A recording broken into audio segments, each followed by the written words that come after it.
Hello, everybody. Welcome to another episode of HPCritical. It's a podcast where my friends and I talk all things gaming. I am Jerel, and I am joined by Brandon. Hey, yo, what's up? And a new special guest, George. Hey, welcome in, everyone. This is George, aka McMuffins 23, and I'm looking forward to this episode today. So we have a lot to talk about today. There's been a lot in gaming, but before I go into all of that, we may be joined by Kristie at some point. She's running a little bit late. We will not have a Gabe tonight. So just in case anyone who's wondering where they are, that is why. Kristie should be here soon. Gabe is going to be out, and Kelly is unfortunately still out for the foreseeable future, but hopefully we will get her back soon. In the meantime, I think we should hop straight into some. Well, no, I'm sorry. Before we do that, George, do you want to give a little introduction of like who you are and what you're doing within the industry as far as your YouTube channel goes? Sure. So I'm McMuffins 23. So at the moment, my main focus is so far are to create content. It's a newly found passion of mine that I have been wanting to get better at. I'm not gonna lie. It's a tough medium to get into, but that's the whole point of growth and, taking on the journey. So right now I'm mainly doing Twitch, just doing variety content. I want to kind of get into the space of being able to talk about different topics and things like that. So, there's an interest in that. But right now, mainly I just do variety gaming and we get into different ventures like, trying out the newest games. We also sometimes go backwards and play some of the older stuff as well, because you gotta have that balance. But and within the industry itself, I am mainly a consumer at the moment. So like I play games, I kind of give my thoughts about them. I kind of build an opinion around what's out there, and and I think it's time to evolve into some of that medium where like you kind of get deeper into the whole spectrum of what's going on in the gaming industry. One last question. What's your favorite genre? My favorite genre, honestly, is action and adventure, mainly because of games like God of War. Like God of War on the PlayStation 2 is one of the games where I brought up my gaming a lot out of. Like I played those games multiple times. Like I beat them in the hardest mode. So that's given me a lot of perspective into just, solitary gaming. Although lately I have been exploring doing more collaboratory gaming, like with Overwatch 2. Warzone, some Valorant, things like that, like just kind of venturing into doing that side of gaming as well, because it's not all just single player at the end of the day. So speaking of things that are not all single player, that's actually a really bad segue, but I'm gonna go ahead and start talking about gaming. Well, so something that is not single player, and well, actually I guess that is now single player, is no longer multiplayer, is G4 TV. We've talked about it before. Oh no, I think my computer just did something weird. Can y'all still hear me? Yeah, I can still hear you. Oh no. I can, yeah. Oh, he can't hear us. Oh no. Yeah, he cannot hear us at all. No, I can hear you, but the audio is now coming from my computer and not my headphones. Oh, are you sure your headphones didn't disconnect? Check your headphones. No, they are. It's not my headphones. It's Discord. Because Discord literally just told me what's happening, and this is why I dislike Discord. Once again, I'm not a Discord fan. So give me 2 seconds. In the meantime, oh, got it. Here we go. Headphones. Okay. Can you guys still hear me? Yes. Yep. All right, perfect. That is wonderful. George, I'm not a Discord fan. Yeah, I mean, there's a lot of things about Discord that, I think that's a separate discussion on its own, like the entire thing about Discord, but it is, but so yeah, G4 TV is now shutting down almost a year after its relaunch. There was a wonderful, well, not wonderful. There was a very sad piece that was put out. It was a full memo to the team, which Deadline had obtained from a specific source that was just saying that G4 TV was reintroduced last year to tap into the popularity of gaming. They invested to create the new G4 as an online and TV destination for fans to be entertained, be inspired, and connect with gaming content. And over past several months, they've worked hard to generate interest in G4, but viewership is low, and the network has not achieved sustainable financial results. This is certainly not what we had hoped for, and as a result, we've made the very difficult decision to discontinue G4's operation, effective immediately. I know this is disappointing news, and I'm disappointed too. I want to thank you and everyone on the G4 team for the hard work and communication to the network. And then it goes on to talk a little bit more about, just apologies and what happens next and all this sad stuff. But Brandon. Yes. I wanted to talk to you first because I don't know if you remember that I said that I don't think there's a space for G4 TV in the current atmosphere of gaming.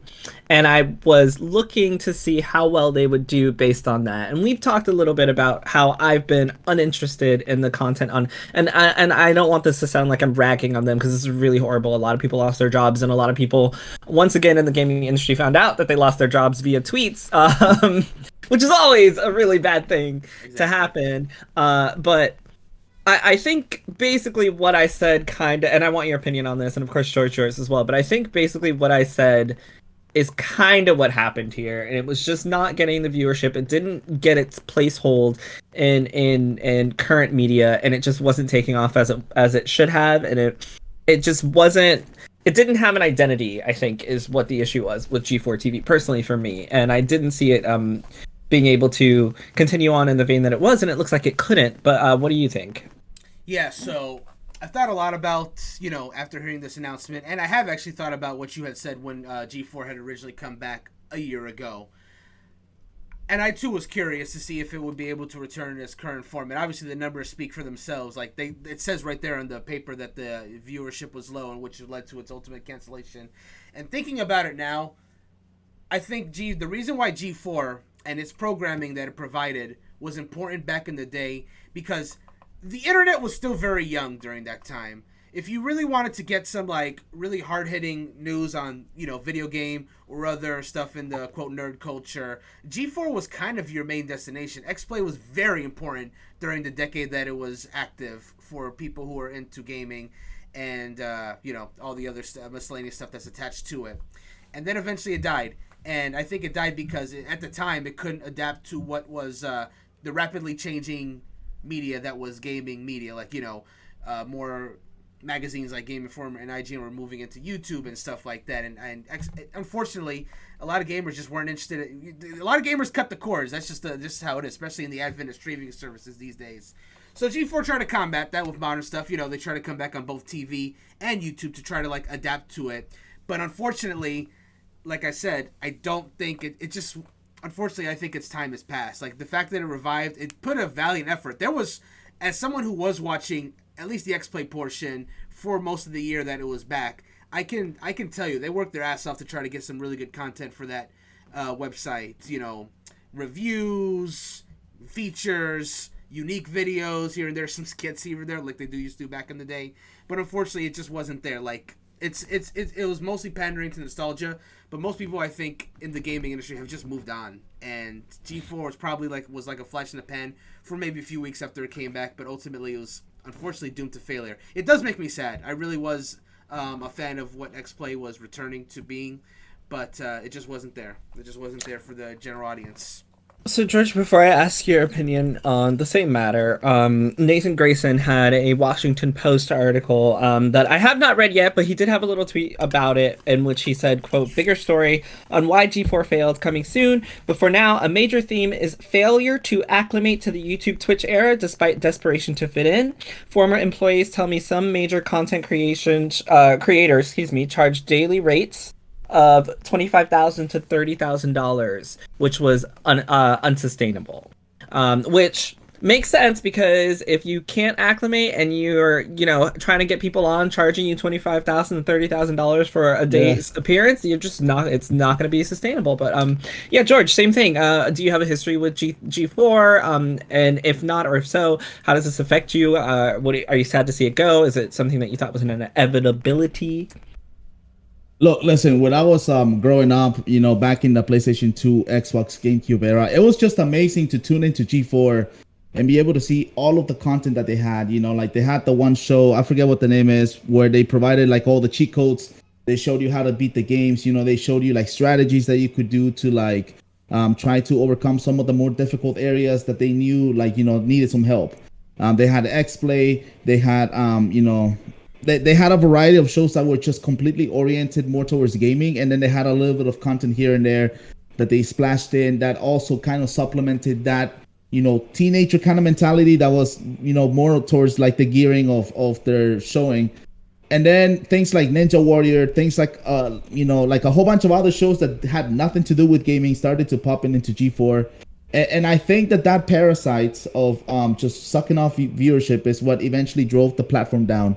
In my personal experience, I stopped watching once like the amount of showing that they had was not gaming at all, and so I started to kind of disconnect from it, and I started to use the internet more to obtain all of my gaming news, cheat codes, stuff like that, like experiences, reviews on games. I mean, X-Play was an amazing show, like X-Play was probably one of like the best review shows I have ever seen, because they dove in hard into what games were about, and they kind of gave you like a different spin into how you really look at a game.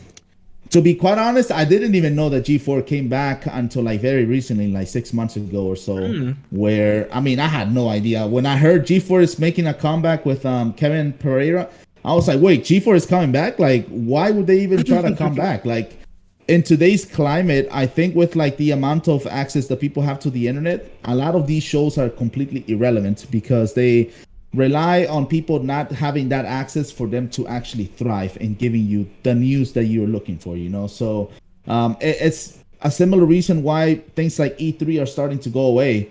The things that made E3 super exciting in the past, where you didn't have access to the news, you didn't have access to the latest things, and nowadays there's leaks like every day about something that you care about.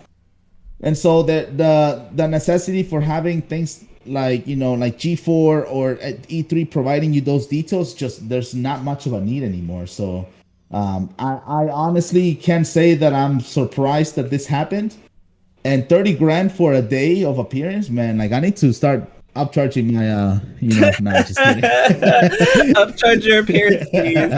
Yeah, no, but just so you can make another company go out of business. What? Oh my goodness. Kristie is here. She will join us on video momentarily. But hi, Kristie. Hi, there's something wrong with my video, so it's now showing me as like a vertical, and I'm like, I don't want to do vertical, guys, because that will throw it off. Okay, we'll give you some time to figure it out. We were just talking about the G4 cancellation. Yeah. However, I'm gonna go ahead and move on, if that's okay with you guys, to Apex Legends. So, first of all, do you guys like Apex? Have you played Apex? I enjoy Apex. I haven't played it in a while, but I enjoyed it from when I played. Hey, she fixed it, and she's got the boo headband. Let's go! Oh my god, so cute! So double Mario stuff on the podcast. Yeah, you gotta represent. And Halloween Sora, let's go! For anyone listening, Kristie every week has another plush, and this week it is Halloween Sora. Well, Marissa and I, we've decided I should rotate plushies. So this is what's going to happen, is that we rotate plushies now. You have to remind me to let the listeners know what plushie you have every week, because they don't know because they can't see. Okay, I will. I have this cute little boo headband. They are both plushies as well too on top, and then I have a Kingdom Hearts Halloween Town Sora. So real quick, Zaloon19 says hello. Hello, Zaloon. Thanks for joining the podcast. Continue, Jerel. Hi. As far as Zulu, welcome in. As far as Apex Legends goes, I don't know if you guys know this, but there was a new character that was added. Her name is Tressa, I believe. That's what I was very confused. I was like, I think her name is Tressa. Yes, her name is Tressa. Yes. Yes, her name is Tressa, and she is the first transgender character coming to Apex, which is a really big deal because for anyone who knows Apex or who is interested in Apex, you might know that Apex is all about diversity and representation. It's so important to get done correctly. And as far as what I have seen, Apex Legends seems to have been doing a very, very good job so far with their diversity and inclusion. And I'm pretty sure I can't, and you guys, if you can, let me know, think of any, or if you are aware of any specific, like more than 5 transgender characters in video games. Wow, more than 5? Yeah. No, more than 5. I'm not aware of. I know. No, not more than 5. Previous Nintendo it was suggested, but it wasn't outright stated. Yeah, Birdo is suggested to be transgender. There's like a lot of suggestions that characters were trans, but having at least 5, I don't think there's been a video game in recent history. I might be wrong, but I don't think there's one in recent history besides Apex that I'm aware of. The only thing I can think of recently is Tell Me Why. And that's it, which is a sad disappointment. However, to Apex Legends' credit, they hired help for creating the character of Tressa, and her name is Samantha Zero on Twitter, and she was hired to help design Tressa and Tressa's story. And I do believe that the voice actress for Tressa is also trans. And this is, now that I'm thinking about it, there's also a character in Guilty Gear Strive. I forgot her name. But she was also just recently introduced as a trans character, which is really awesome. And we were talking a few weeks ago, I think, about Street Fighter 6. And the inclusion of Kimberly, and how Capcom hired diversity consultants to ensure that the character was done correctly. So I definitely wanted to give a shout out to Apex Legends. Exactly, I wanted to give a shout out to Apex Legends for being able to hire transgendered people to help develop these characters in a way that is going to speak to anyone and everyone, as it should. So any thoughts on Tressa? I haven't seen the design yet, but honestly, this is a slightly on topic, slightly off topic. I've been meaning to get back into Apex for a while, and honestly, I know they've added so many characters since the last time I hopped in. And honestly, more inclusivity is always a good thing, and that's barring. Obviously, that means just that there's representation for someone that's a new person that's gonna want to check out Apex Legends because now they feel included. And for my part, I'm just hearing all these characters that are coming to Apex. It just gets me excited to actually boot it up again and just see what's new, because I'm sure there's a lot new. Anyone I don't play Apex, but I think it's wonderful they're being more inclusive, and that they hired somebody to help them design her, and also they hired a trans, right? She's the voice actress is trans, right? I'm pretty sure, yeah. Okay, yeah. Then you know what? It's a step forward. Right. In my opinion, I think that it's the general trend that everything is becoming more inclusive through time. As we continue to progress as a society, there's gonna be new things that are always gonna be popping out that we're going to have to continue to accept and get used to. I think maybe the only piece that concerns me about the movement is, for example, Capcom hired actual consultants to help with designing the character correctly, but there might be a shameless company like EA who just decides, hey, let's go ahead and incorporate something like that because that's the general trend. And then you end up releasing a character, or you end up releasing some sort of, game oriented around that topic, where you don't really consider carefully, all of the aspects, and you end up actually insulting the community. You know what I mean? So I think that hiring consultants and hiring people that are very familiar with the topic does help with that. I just want to be a little wary of the fact that it's going to be a general movement. I mean, there's been a couple of examples in the industry recently where companies just pick up on the popular trends, and they end up becoming, just completely ill-intended just to make money versus actually, become more inclusive or actually introduce a new subject to the gaming community. So I think we're making good progress towards inclusion, but it also needs to come with its caveats of, doing it correctly so that you don't actually go backwards in a way. I want to just piggyback off what he just said, because I think it's very important that there is one example that comes right into my mind when what he's talking about. It's whenever Activision Blizzard got in trouble, they would announce a new inclusive character into Overwatch as in case of fire, break glass button, and that's not when you're supposed to do that. You're supposed to do it just because it's the right thing to do, and because like you said, progresses in society. But no, they were just using it as a straight up oh no, they're mad at us, quick. Yeah, and there's companies that shamelessly do it just to get money, because the thing that moves gaming nowadays more than anything is how much money you can make out of a game. So I want to make sure that it's being done in a way to where the community really does feel more welcome into this whole aspect of gaming and involving more characters that introduce you and open up those, you know, those specific communities. But don't just throw it in there and then don't not do it correctly so that people actually end up getting hurt. You know what I mean? Like, so I have two things to say based on what you guys both just said. One of them is that I don't see this as, I definitely don't see it as what you're saying, George, only because what you're saying is something that's already happening. And so moving forward is what we want to see. We want to see diversity consultants, and you're saying you hope that this doesn't, you know, make people just include characters to check off a diversity box. Video games have already done that. So this is not going to make it any worse or any better in any way. I personally just want to focus on the fact that these companies they're going above and beyond to do this, because we already have companies that have already done what you mentioned. And I'm not like technically disagreeing with you.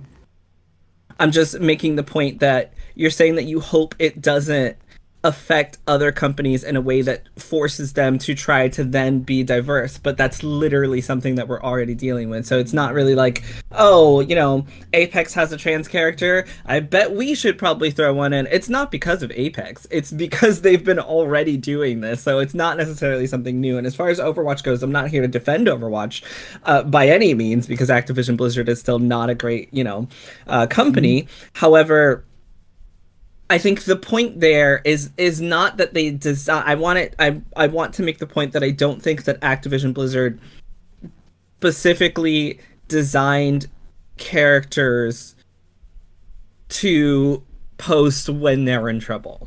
I think the point is actually that they already have these characters ready to go. They just wait for a time to announce them. That's what I was talking about. Yeah.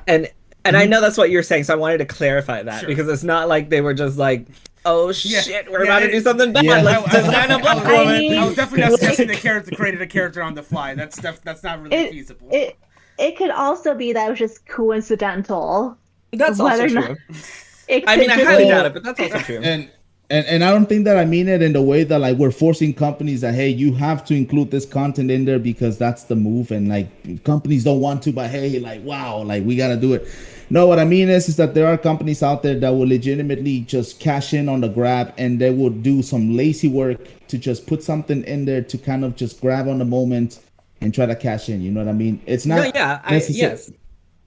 I hear you. So I think that's where I'm hoping that that's not the direction that it takes, and that people actually take the time and the dedication to design characters and hire the correct personnel to make those characters really represent, you know, the community that they're looking to represent. So I think it's a good move overall, and I'm optimistic that this maybe does lead in that direction in the future, and we get to see a larger variety of characters and like your typical, you know, just, you know, what the gaming community generally has nowadays, which is like either a female character or a male character.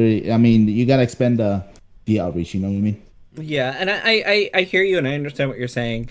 I just don't want there to be a correlation of like I don't want the correlation of a company doing something positive with this company now doing something negative because that company did something positive is the point that I'm trying to make. So I don't disagree with you, but I'm trying to make that distinction by, I guess, technically disagreeing with you.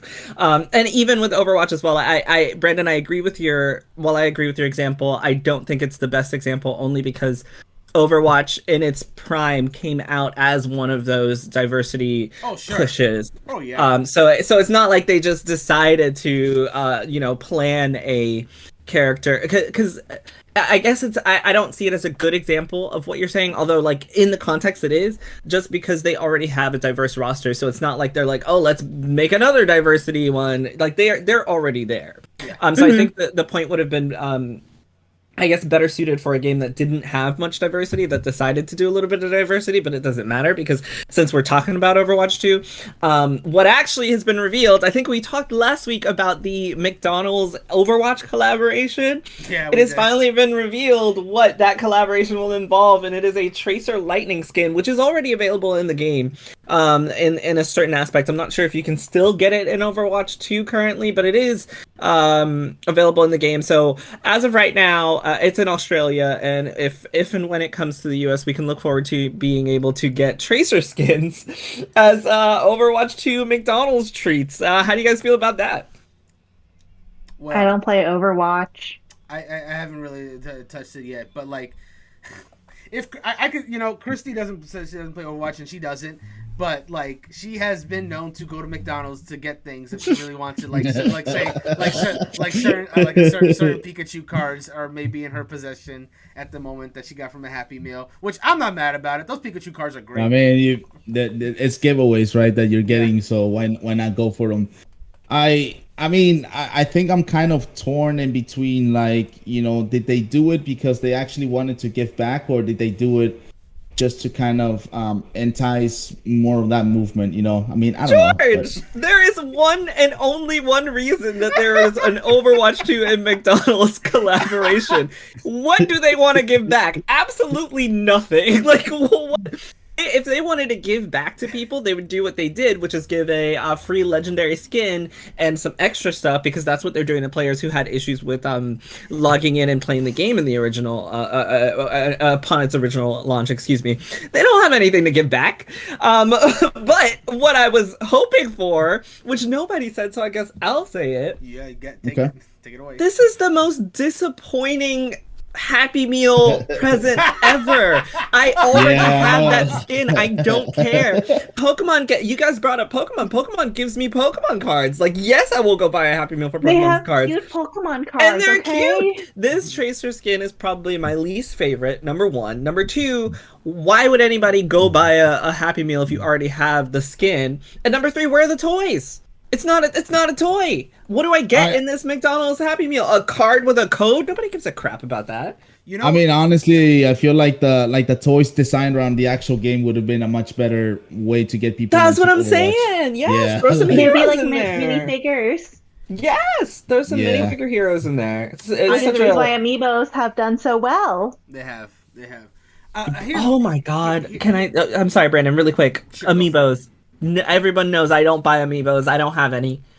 I am going to buy that Sephiroth amiibo. I don't care. Of course you are. It. Of course you are. I need it. I just have to make it known. It's going to be the one and only amiibo I own. Okay, go ahead. Sorry, Brandon. No. All else. Famous last words.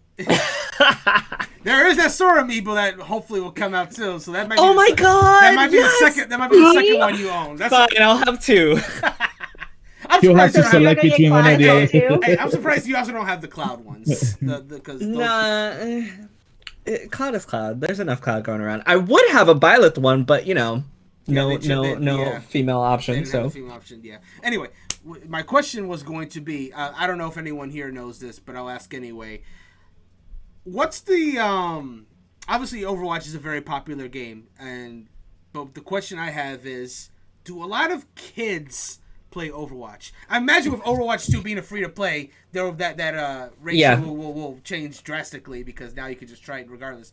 But I'm trying to get an idea of how many kids play like Overwatch 1 compared to some. So there are. I can give you an example. I obviously can't give you statistics because I have no freaking idea. But there are definitely kids who play Overwatch in the middle school, high school age, 100% for sure. Yeah, no, that I agree with. Like, I think middle school, high school kids are like the prime audience for Overwatch. I'm just wondering how many kids do it. And the reason why I asked specifically about little kids is because Happy Meals, of course, are targeted towards little kids. So I'm wondering if this even... True, they have adult Happy Meals. That's what I was going to say, actually. I was going to bring that up. Dude, they have designed a Happy Meal for people, that are all grown up. So I think they're just trying to move more, just more product in general. So why not put in a code for people that might not have the skin, and then you go to McDonald's and end up getting the regular Happy Meal? Because I think the adult one is like limited access, right? I think it's supposed to go away pretty soon. I think it was like limited time only, if I'm not wrong. I don't know, but I mean, what I do know is Overwatch 2 is now free to play, and one way to get people to play your free to play game is by putting it in a freaking McDonald's. So that's what I was gonna say. Like it makes way more sense for them to do it for Overwatch 2. Like if you told me they were doing this Happy Meal promotion for Overwatch 1, I'd be like, I don't know about that. Honestly, I'm more surprised to hear that McDonald's is doing this Happy Meal collaboration with Overwatch 2 and not Fortnite, because a lot of kids play Fortnite. Like, Fortnite doesn't need the thing is, Fortnite's not going to pay McDonald's to have a collaboration, right? Like, they're not going to ask them to partner. I mean, Epic is swimming in money already as it is. So they don't need it. But hear me out. Yeah, they don't really. But hear me out. What if they gave you an exclusive skin in Fortnite? I'm sorry, an exclusive skin for Fortnite to get you Ronald McDonald in Fortnite. I don't think people would buy. I feel like people would actually charge McDonald's. 100% buy that. No, people would 100% buy that. People will buy anything in Fortnite. That's what I'm saying. It doesn't matter. Like, that is. I have purchased something from Fortnite, and I don't buy stuff in games. Even I bought something from Fortnite. Actually, drifting off topic a little bit. But what do you guys think about those Dragon Ball Z skins in Fortnite? I feel like they just look out of place, man. I'm so sorry. Those. I gotta be honest, bro. I personally don't think Goku and Vegeta and Bulma look that bad. Beerus looks awful. Like they messed up. They just look out of place, man. I don't think that like they belong. Like you look at the game and they just don't belong. Man. I will say they did a better job with the Naruto characters than they did with the DBZ. I will readily agree with that. Well, speaking of things that don't belong, none of us will belong in Pokemon Sword and Shield after November 1st. Why, you ask? Yeah, because because the Pokemon Company have put out a notice about some of the online connectivity for Pokemon Sword and Shield going forward. Wild Area News will receive one final update on November 1st, 2022, adding Pokemon not normally available, such as Gigantamax Snorlax. After that, there will be no more Wild Area News updates.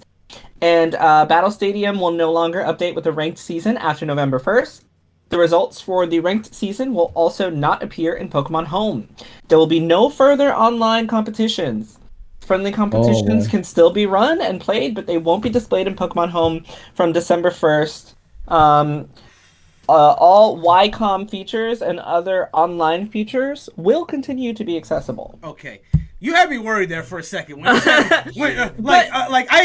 everything you just said, I kind of expect that to be the case when Scarlet and Violet came out, that they wouldn't continue online ranked modes because they're going to move on to the next generation. The Gigantamax things also make sense because they're going to want to encourage you to do raids in the new games. So that's sad, obviously, but the next generation's coming out. It just kind of didn't make sense. As long as you can do everything else in the game, like you can still play on your friends if you wanted to, YCOM, all that good stuff. That's fine. Also, Marissa's on chat saying, "Tell us, Daddy Jerel." Just wanted to let you know. Dang, that just made me forget what I was gonna say. Marissa do make your head swirl sometimes. She makes my head swirl because I love her so much. I think I was going to ask you guys, for all of you who have played Pokemon before, whether this is something that, because obviously they're not going to continue with competitive, and the only reason they've held it this long is because Legends Arceus didn't have any competitive play, etc. But I was talking to someone recently who was very disappointed in this news, but they were also getting Pokemon Scarlet and Violet, and I was like, why do you care if you're going to be moving on to the next version? So I will ask you guys, do you care that this is happening? I don't know, George, quick answer, yes or no, are you getting Pokemon Scarlet or Violet? Oh yeah, we are, yep. Perfect. So since I know that all of you are getting it now, the question is to all of you, does it bother you that Sword and Shield is no longer going to have competitive online play? And if so, why? What I was going to say was, personally, no. Personally, it doesn't really matter to me because once the new Pokemon game's out, I found that I very rarely go back to previous generations for competitive battling. However, there is a caveat to this, though, that we have not really dealt with in previous generations. And that's the fact that, obviously, going forward, they no longer have a national dex. So, that is what Pokemon Home is for. Yeah, which is now free. Yeah, Home is there, but you can't battle with all those Pokemon Home. So whatever Pokemon is in Scarlet and Violet is all you can use. You can't battle with all the Pokemon in Sword and Shield. That's my point. Like with Sword and Shield, like a lot of people, like Sun and Moon, there was still some people, community that enjoyed that game because up to that, you could play with every Pokemon that existed up to that point. And with Sword and Shield, No, you can't. Okay. Sun and Moon, you could up to that point. Is what I was saying. Like This is the reason why I don't play competitive. Yeah. Even in Sword and Shield though, they have rotations for the Pokemon that you can use, and you can import your Pokemon from Pokemon Home to play competitively in Sword and Shield. So are you saying that the caveat is that once people start playing competitive in Scarlet and Violet, they're not going to be able to use some of the Pokemon that they could have used in Sword and Shield? Is that what you're saying? That is exactly what I'm saying. Because they couldn't use those Pokemon anyway because they were rotated in and out. Because that's how competitive works. It depends what's going forward, because you're right. Like if a Pokemon is really is considered like competitive, it tends to be added in. Like for example, I'm pretty sure like Landorus, which is very popularly used in competitive play, is there for example. They do listen to the fan feedback of what Pokemon they most want in there, and I'm sure that'll go forward into Scarlet and Violet. But that brings back to what I was saying in the beginning, that personally it doesn't really matter to me. I'll use whatever Pokemon that they let me use, honestly, and it doesn't really bother me that much. But I think of just like past fighting games, like for example, like, because that has a competitive scene as well. Street Fighter 6, once that comes, that's obviously going to be the main Street Fighter, but you'll still have people that will want to play Third Strike or 4 or 5 just because there's a slightly different mechanics tied to each one. So I don't think it's going to be a majority, to be fair, but I think it would. Where I'm going with this is I understand why there's some people upset. I just don't think it's going to be the vast majority. That's basically what I'm trying to say. Such an unfair comparison, Pokemon to fighting games. Some people would beg to differ, but some people would beg to differ, but it's... that's... who and why? Like, they're so different. Hardcore competitive Pokemon fans. That's all I'm saying. Then those people hardcore competitive fans have online Smogon, like, abilities to play those games still. So they're not gonna be like, oh, let me pull out my Game Boy Color so I can do competitive Pokemon playing. But that's not the same thing. However, the one thing that does make me sad about this is that the final Wild Area update is gonna come in November, and that was such a great moment to have with friends. But it doesn't matter because we'll all be doing it in the new game. But yeah, Kristie, I'm sorry, you were gonna say something. Oh, this is the reason why I don't play competitive. All right, fair point, George. Did you want to say something? So let me ask this real quick before I kind of deep dive into it. Pokemon Don't deep Home, dive is too that much because we are on a time limit. But go ahead. Is Pokemon Home like a charge service? Not anymore. No. It used to be, I'm assuming. Well, correct. It used to be $1. Hold on. To clarify, Pokemon Home, if you want to use like the premium features, it does cost. But the basic. Are you sure? I'm pretty sure they came out and said it didn't. I'm pretty sure it's because it came out. Okay. It came out free, but you can also get a premium. No. I think I honestly think that if you're a competitive player, it doesn't matter because you're gonna be on the latest game anyway. Like if you're playing for, competitively trying to qualify to tournaments and things like that, you're not gonna be relying on the old game to qualify for the tournaments where there's a new game for, but for the people that are actually, like enjoying all of like the wild encounters, for the people that are actually enjoying, like the whole aspect of trading, of being able to, play online with your friends and battle. I mean, I feel like it's a little unfair if they're not able to afford the new game. They're basically just cutting you cold turkey from being able to enjoy all of the features that Sword and Shield have. So I think honestly it might be just a move to get people to just jump onto the new game, and not everyone has that access because like things nowadays are not as cheap as they used to be. So I can see the pain of someone saying, hey, I can't afford another $60 game this year, so I want to stay on Sword and Shield for a little longer. Oh wait, they're gonna cut off a bunch of stuff off the game because they're moving on to new servers. So from that aspect, it might be a little iffy, This is gonna seem like I'm just disagreeing with everything you guys say tonight, but I feel like that's me every podcast. True. That's not new. There are so many games that cut off service when the next game comes out. It's not like Pokemon is just like being like, oh, that's it, guys, we're cutting you off. You can't have this again. That's something that has happened, something that will continue to happen. Why would you continue to hold servers up for competitive play and continue to rotate that stuff out for an older game that's what, 3 years old now? Yeah, it's about to hit B3. When you have the new one coming out. Marissa, It's the same thing with Overwatch 2, right? Like, they were going to have Overwatch and Overwatch 2 play together at the same time. So if you didn't want to upgrade to the free Overwatch 2, you could continue to play Overwatch 1. And instead, they were like, nah, we shutting this shit down. We're no longer having Overwatch 1 because it doesn't make money. It doesn't make money. It doesn't make sense from a business standpoint, rather, to have open servers on 2 different games when only one of them is really going to be making you money, because Overwatch 1, you buy the game, it's done, right? Like, you don't have to pay for anything else, whereas the free-to-play version is going to be where they're making their money from.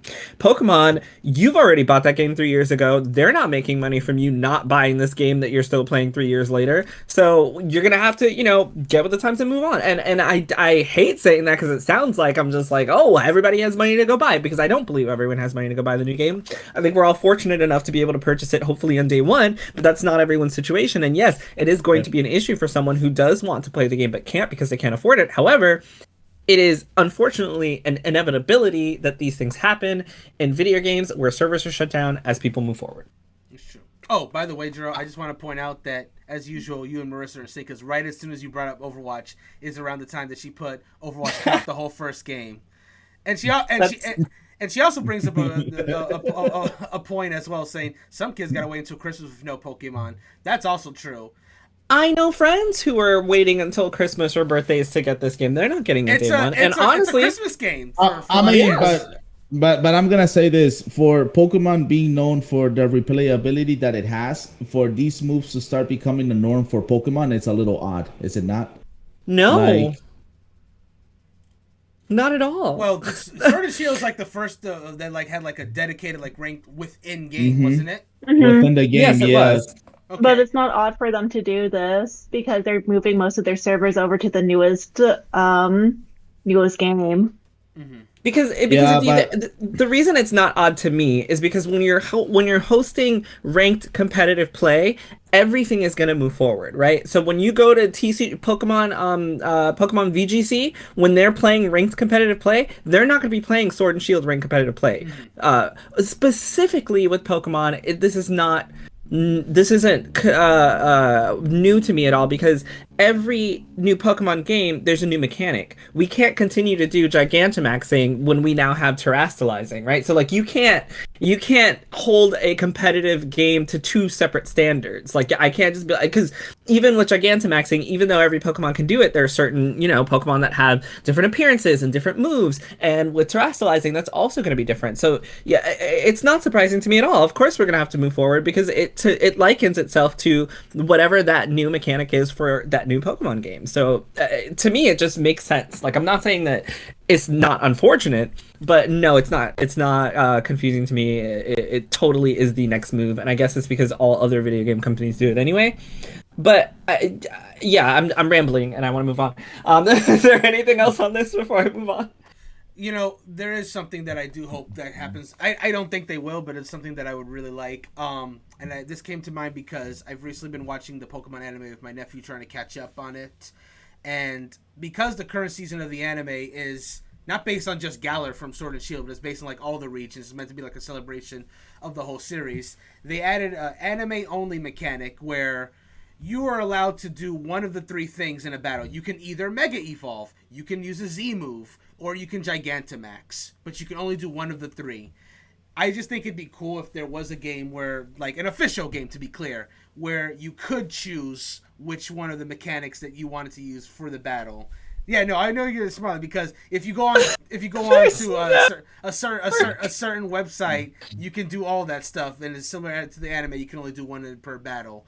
I said it before I even started talking. I don't think they're gonna do it, but it'd be cool if they did. I was watching the anime, Ash used a Mega Stone in that battle. His opponent used Gigantamaxing. So you had a big old Shadow of the Colossus battle where his Mega Lucario was up against the Gigantamax Machamp, which was a really cool battle. It was a really good episode. But yeah, that's just something I'm hoping that'll probably never happen. What were you gonna say, George?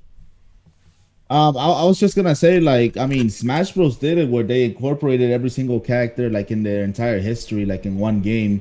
Why can't there be a Pokemon game? I'm not saying like bring every single Pokemon, bring every single Mega Evolution, every single Gigantamax.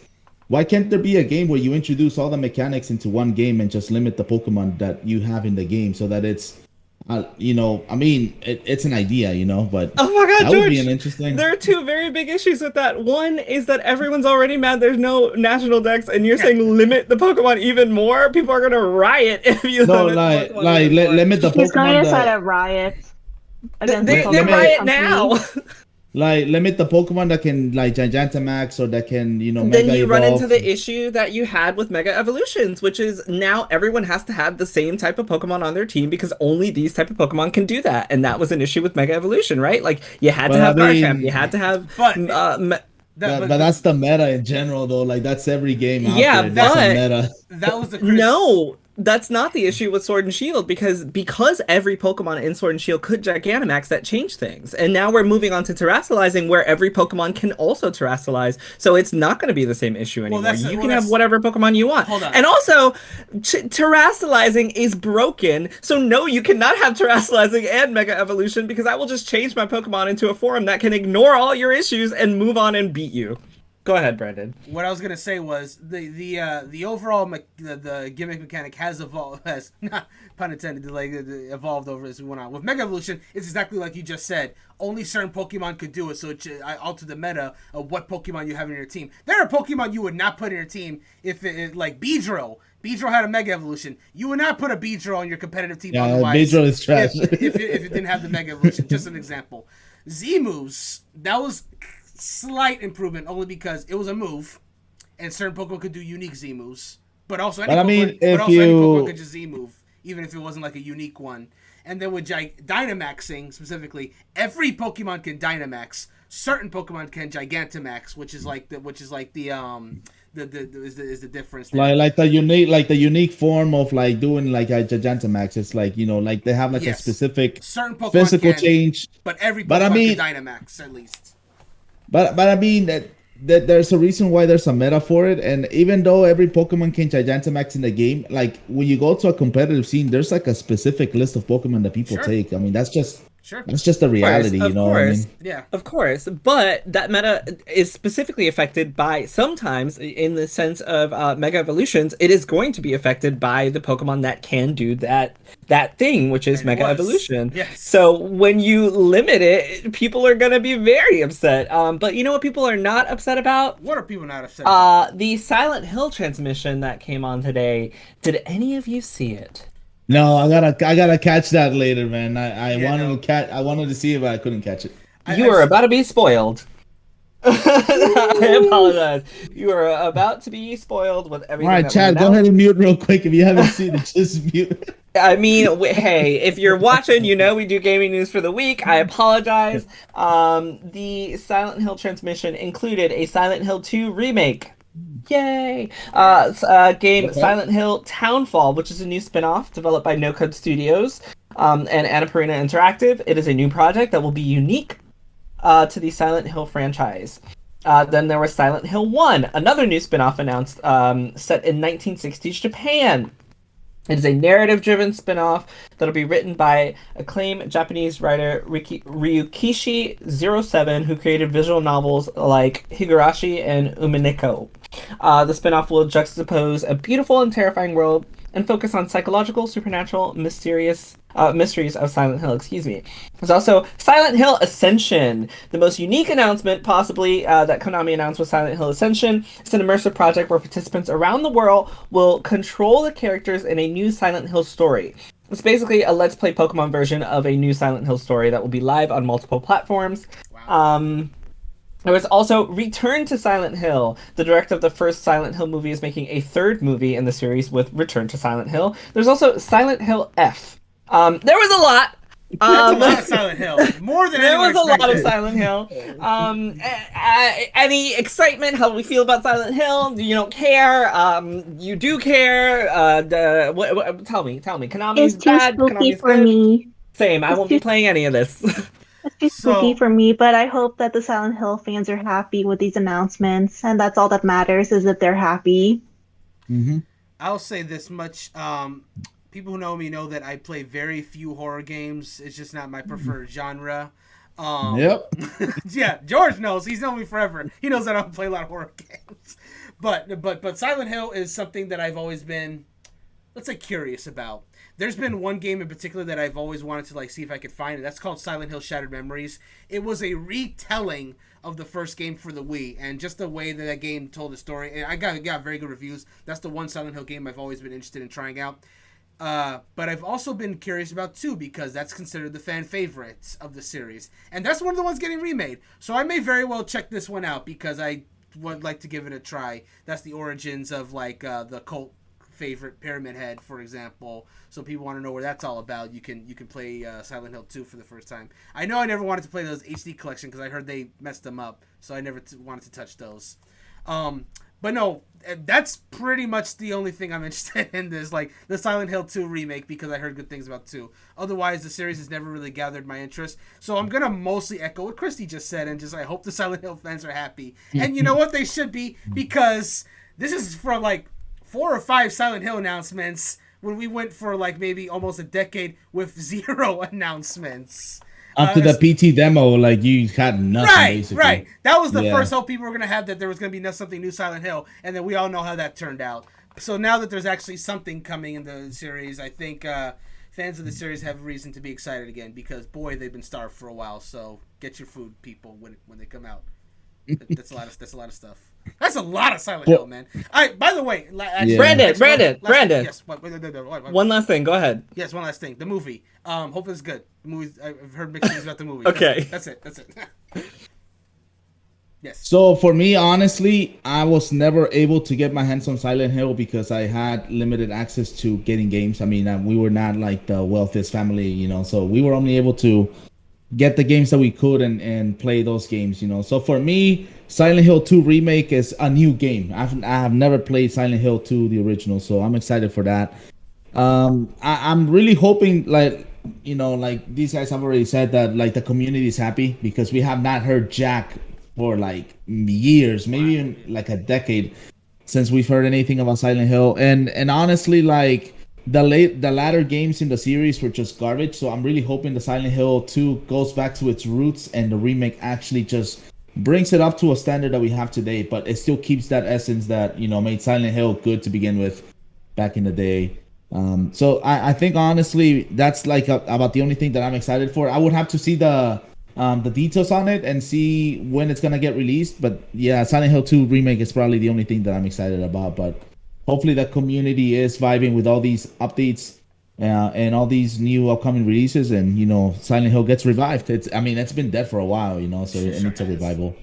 Yeah, so I don't know if it's a remake or a remaster. I don't know what that means. I guess we'll see what they decide. But that doesn't matter because what does matter is a few news pieces that I'm gonna tell you guys really quick because I got about 30 minutes left. The first one is that The Lion King Scar is now coming to Disney Dreamlight Valley. Cool. Scar's my favorite Disney villain of all time, so that's awesome. I don't play Dreamlight George Valley, does though. not care. You cut me off from this. I care about Scar. That's pretty much as far as I go. Scar is literally my Disney Plus icon, so that just tells you how much I love Scar. Well, we also have some PlayStation Plus information. The catalog lineup for October was revealed. It's got Grand Theft Auto Vice City, the definitive edition, Dragon Quest 11S. I think I talked about this before. Did I not? I feel like I talked about this. It sounds familiar. I think you talked about it. That's a good game. Yeah, that's a good game. Yeah. Yeah, I think I talked about that. So I'm going to go ahead and move on. Activision Blizzard has received another sexual harassment lawsuit because what's new? And I won't go into detail of that. However, I will go into detail about another conversation as it goes with Activision Blizzard and Xbox. Xbox calls PlayStation too big to fail following the UK agency's criticism of Activision Blizzard deal. Microsoft emphasizes its own weakness compared to Sony in lengthy response to UK's agency's report. This is all going back to them trying to finish this deal. This is written by Kenneth Shepard. This is for IGN.com, as was the previous information on Konami. It was also from IGN.com. Don't forget, cite your sources, people. Xbox has developed a novel tactic for defending its Activision Blizzard acquisition, which continues to wind its way through various regulatory bodies around the world. Self-deprecation. We've talked about this before, where Xbox was just like, we're not that cool. This game isn't that great. What are you talking about? It's fine. And we all know that it's a lie. In response to claims by concerns raised by the UK Competition and Markets Authority, Microsoft released a lengthy statement to GameIndustry.biz calling the criticism as unsupported and pointing to PlayStation's leading place in the market as the reason why. Quote, the suggestion that the incumbent market leader with clear and enduring market power could be foreclosed by the third largest provider as a result of losing access to one title is not credible, Microsoft said in a statement. I'm not going to move forward. Basically, in layman's terms, they were like, look, PlayStation's at the top. PlayStation's running everything. We're literally the third largest provider. They're the first. They are not going to lose anything from one game, so let this go through. Do you guys feel like this is a good tactic? Which, as a reminder, they've already tried this tactic, saying that their games weren't all that great. Specifically, I think they're specifically speaking on Call of Duty and saying it was not as impactful as it was. And then PlayStation came out and they were like, no, it totally is, you're lying. And now they're just like, yeah, but PlayStation isn't going to be hurt from missing one game. Do you feel like this tactic is working out for Microsoft, yes or no? And if not, or if so, why? Definitely not. It didn't work the first time, and they expect it to work again. They're just fooling themselves. Well, Kristie, I'm gonna ask you because I feel like in a little bit of defense for Xbox, this one does, I feel like, have more credibility. I would further believe that one game, like if I don't know, let's say I don't know anything about this, I would say that I could believe that one game is not going to change the entire zeitgeist of the video game market. Would you agree with that? It depends. I mean, it depends on how many players are actively playing on PlayStation for Call of Duty and other Activision Blizzard games. It's mostly just a numbers game at this point. So unless companies are willing to divulge, their data, which well, specifically, may happen. Specifically, they say that Sony is not vulnerable to a hypothetical foreclosure strategy based on this one game. Which I feel like, yeah, that is 100% true. I don't think they're gonna go into a foreclosure issue because of Call of Duty. Their gaming division may not. It just is all that it is right now is just a numbers game. I know that recently, I think they just recouped their losses from the PlayStation 3, but disaster that they had. So Microsoft also said that they have no advantage, and they feel that Xbox has a number of significant disadvantages in comparison to other competitors because of the relatively limited platform support for Xbox cloud gaming. So yeah, Brandon, George, how y'all feeling about this one? I'm going to keep mine short and sweet because it's mainly pertains to what you just said.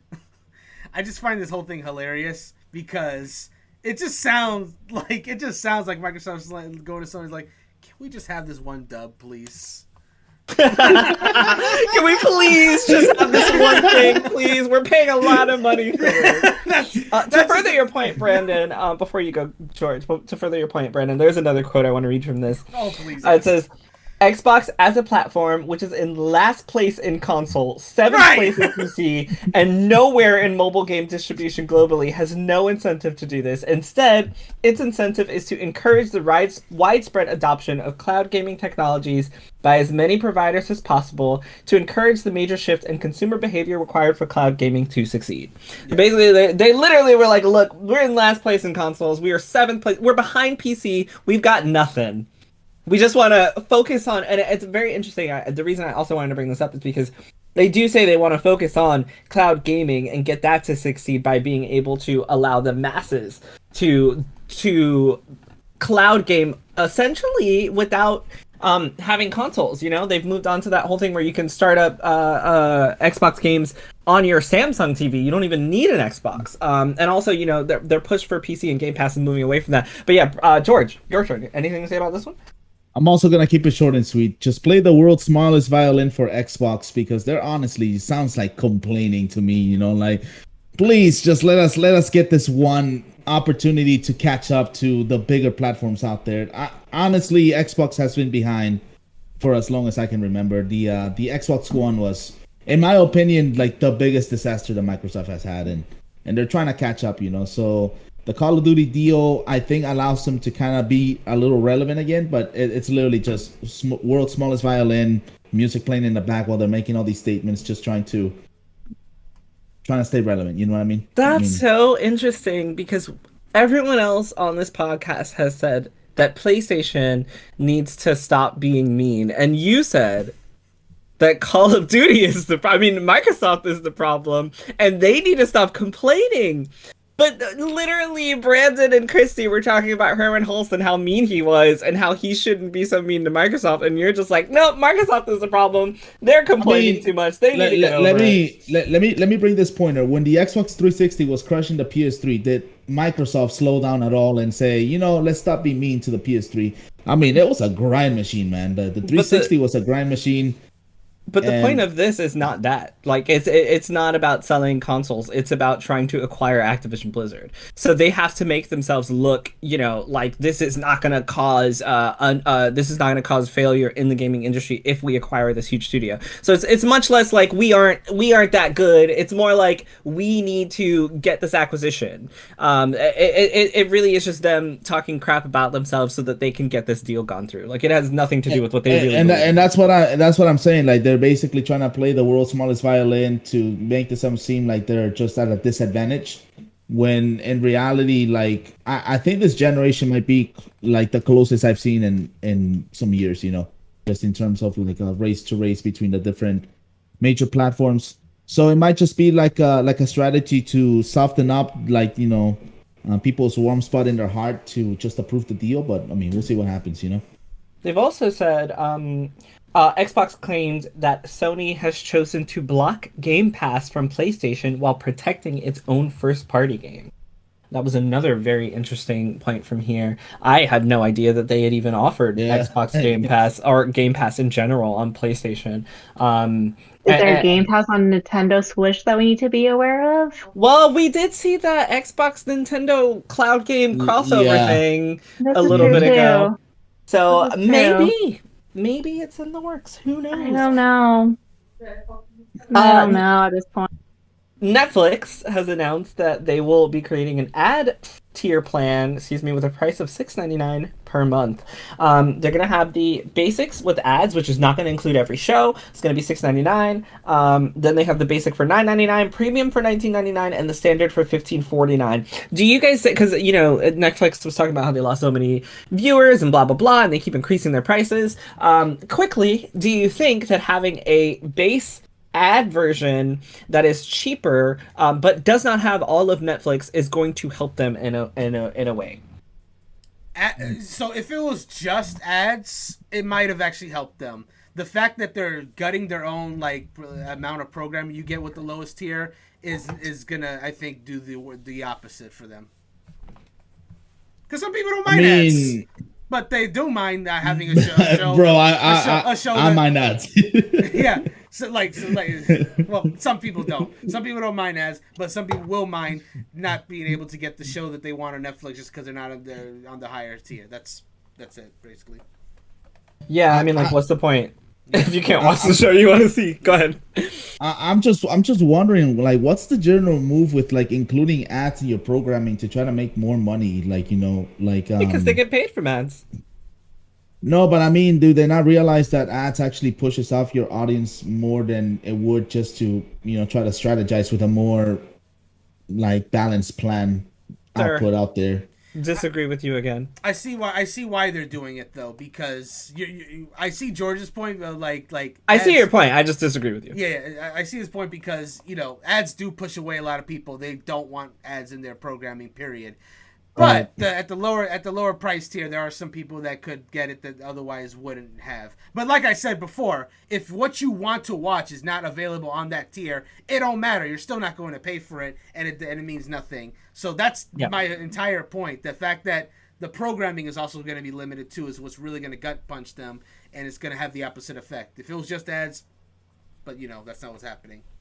I mean, let me counter this question. So, like, if the content that they provided was like the best content that they had, like Stranger Things, for example, or like if they brought The Office back and put it back into like the lowest plan with ads, but they have The Office, do you think that would make people come back and get Netflix again? 100% yes. 100% yes. Easily, yes. Yeah. If you filtered out all the trash.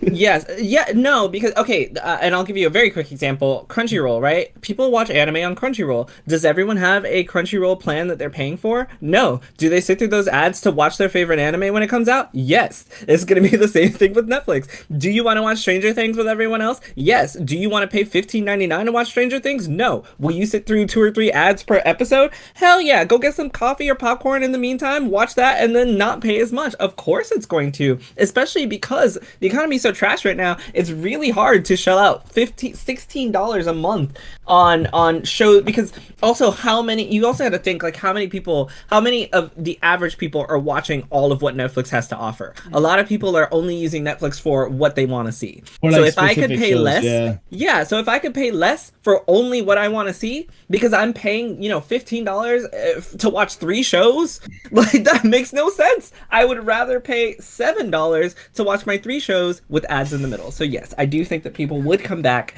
and it wouldn't be an issue. No, realistically speaking, do you think that they're gonna have the best content at the lowest tier, or are they gonna have all of the? I don't know. I think they would. I think it'd be very stupid to not include your big hitters that are going to bring in people. It would be very dumb on their part, but also would align with whatever dumb things that they did the past recent things, which you're like, why? Kristie, you have been a savage this whole podcast, and I'm feeling it. Okay. The boo headband is making her feel feisty. By the way, Jerel, Gabe just popped up on chat saying, "I just came in, but whatever Jerel's saying, I don't agree with."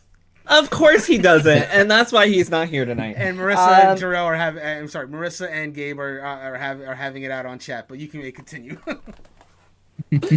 So Cartoon Network, they came out with a tweet and they said, "Y'all, we are not dead. We're just turning 30. To our fans, we're not going anywhere. We've been and will always be your home for beloved, innovative cartoons. More to come soon." We talked last week about Cartoon Network disappearing. Sounds like a company that's disappearing. That's where I was going to go with this. We talked about Cartoon Network disappearing and not being the same place that it was because of the Warner Bros. Merger. And they came out and they're like, none of that's happening. We're not going anywhere. We're going to stay the same company that you know and love. Famous last words. No, it's gone. Yeah, it's gone. Oh, man. It's just so tragic. It's just so tragic because Cartoon Network used to be like, I would argue like the leader of like cartoons back in the 2000s, man. Holy crap. 100%. The amount of good cartoons that they had, man. Like I was in Cartoon Network all day. I'm not gonna lie, like Nickelodeon had some good stuff, but Cartoon Network was where you went at to go get your fixing of cartoons. And I feel like just over the years they have made like some dumb decisions with like the programming, man. And it's showing now. Brother. We don't have time to go into what you're talking about right now, but we need to talk about what you think is bad programming on Cartoon Network, because I specifically spoke about all the good recent programming that they have. Like, how recent are we talking? Because like in the 2010s, man, like middle 2010s, like everything started going south for Cartoon Network, man. Like a bunch of, Adventure Time might be like one of the. That's what I was going to say. Hold up. Adventure Time regular show was 2010s. That was also Looney Tunes. That's why I'm like, sir, what are you talking about? Bro, but you're going to tell me that... Hold on. We don't have time to go into this conversation. So finish your point. I'm just going to say an example, like the Baby Teen Titans. You're going to tell me that's a good show, man. Like, yes, I am. So since you want to continue this vein of conversation, yes, I am, because it is very meta and it has some very funny, very educational episodes. Anyway, I'll move on from here because we're gonna argue about that one. I think I think I had some more things to talk about, but because I'm running out of time, I'll just go ahead and talk about Bayonetta. Yeah, let's get into it. I can do legal speak. I can do legal talk now. I mean, if you want to, it is up to you. So I plan when I wanted to talk about this, I specifically wanted to tailor the conversation to voice actors and pay rights and unions, as opposed to what has been said. However, I will do a brief overview of what has been said. However, if you guys want to talk about what has been said, feel free. Although I did want to veer away from accusing anyone of anything on this podcast, because we're not going to be doing that. But before I talk about this, I completely there is okay, yeah. So before I talk about this, because I almost forgot, and I have to bring this up. I have to bring this up. Two things. It's three things rather. Three things. One is the Callisto Protocol. They had a tweet that said, "We would love to inform you all that we will be shipping globally on December 2nd, and yes, we will have 60 frames per second performance mode." The reason that I wanted to bring this up is because anyone who knows anything about Batman, that new Batman game, what's it called? Gotham Knights? Thank you. Knights. Gotham Knights famously came out and said, or they didn't say, it was it was revealed that their game would only run at 30 frames per second, and people had a lot of issues with it. So the Callisto Protocol came out with a tweet that said, yes, we will have 60 frames per second at performance mode. Very briefly, if anybody wants to talk about this, I only want to say that I think that people are overreacting, because a lot of times you probably can't even tell the difference between 30 and 60 frames per second depending on the game that you're playing. So I do think people are overreacting from this. That's the only thing I want to say on that. However, I also think it's disappointing that you don't have the option for 60 frames per second in 2020 with a PS5 and Series X. Anybody want to jump in on that really quick? Or No, I pretty much agree with everything you said. It is disappointing, but it doesn't matter too much to me. Yes, The Sims 5 is a long way away, but it has been announced. It is not called The Sims 5, it's called Project Renee, but we all know it's The Sims 5. Yeah. They did show off some really cool, fun stuff from that, so you should definitely check it out if you have not. And I think the only other thing that I'm going to say about this before I move on to the Bayonetta situation is Cassante is the League of Legends' first black LGBTQ champion, confirmed by the voice actor. I wish I had more time to talk about how exciting this is, because as exciting as having a trans character in your game is having a black LGBT male character at the forefront of your game as well. I can't think of another game that has a gay black character in it currently. So yeah, that's also wonderful to see. And I wish I had more time to talk about it, but I don't. We could just talk about it now. No, because we have like 10 minutes and lots of Bayonetta. Yes. So we gotta get into that. yes, titular topic, because I'm sure we're gonna name this after Bayonetta somehow. Yeah. The main voice actress, who's been voicing Bayonetta since 2009, I believe. Yes. What's her name? Taylor? Helena Taylor. Thank you. Helena Taylor. She broke an NDA to come out and say that she was offered $4,000 to record all of Bayonetta 3. She said that she spoke to the director, who sent her a message saying that he and I'm paraphrasing here, saying that he loved her performance and what she did, and he offered her then $4,000, which assumes that the original offer was less than $4,000. Jason Schreier and a few other people, well, before that, a lot of other prolific voice actors came out and said that is ridiculous. They couldn't believe that was all that she was being offered, and this is also under the understanding that this is the third game in a popular and successful franchise, and that it was completely unacceptable. And she also asked for people to boycott the game and donate the money to charity instead. And then it was also previously announced that Jennifer Hale would be voicing Bayonetta in Bayonetta 3 and possibly going forward. And she has not officially. Well, she did have an official statement, but I'll actually get to that in a second. It was then reported by Jason Schreier and some others that Taylor was actually offered $3,000 to $4,000 for at least 5 sessions, which would be between $15,000 to $20,000 for her voice work for Bayonetta 3, and that is without other residuals, which she supposedly then asked for residuals and a 6-figure salary, so $100,000 at least for then voicing Bayonetta. She came out and said that is a lie and that is Platinum Games trying to save their asses.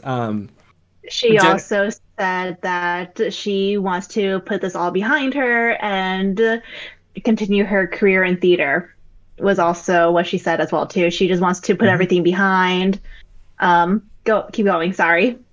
She was, as mentioned, she was offered at least $15,000 for her work on Bayonetta 3, according to Jason Schreier and the people that he spoke to. And I am looking for it right now because Jennifer Hale did come out and say, well, she didn't say much. She did put out a statement, however, she go ahead.